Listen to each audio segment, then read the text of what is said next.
Comment choisir ton pendule de radiesthésie, notamment le premier? Vaste question, hein, qui est souvent très posée. Il n'y a pas de règle. T'hésites entre un pendule en bois, un pendule en métal, un pendule en laiton, un pendule en pierre, un pendule plombé, un pendule témoin. Enfin bon, il y a tout un tas de caractéristiques. Et ne va pas chercher ces caractéristiques. On s'en fout. Fais-toi plaisir. Achète le pendule avec lequel tu vas être en joie de travailler, comme un enfant qui choisit son jouet, avec lequel il va prendre tellement plaisir que ses vibrations vont monter, permettant de faire des soins comme ça. Donc n'utilise pas un pendule parce qu'on t'a dit que celui-ci était mieux, ou que celui-ci était mieux, ou plus adapté. Non, tu t'en fous. Tu t'en fous.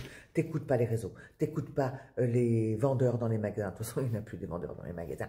Mais voilà, choisis ce qui te fait plaisir. Retiens juste ça. Choisis ce qui te fait plaisir. Celui qui te plaît. Et s'il y en a plusieurs qui te plaît, ben, t'en prends plusieurs.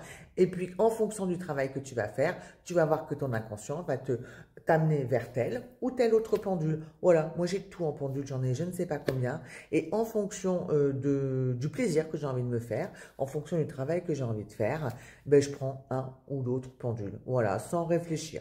Voilà. Tu as des questions? Tu les poses en commentaire. Tu veux voir toutes mes formations en radiesthésie?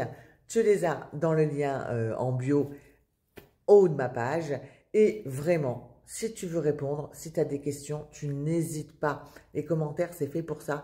Et je réponds toujours à tout le monde avec le plus grand plaisir. À bientôt.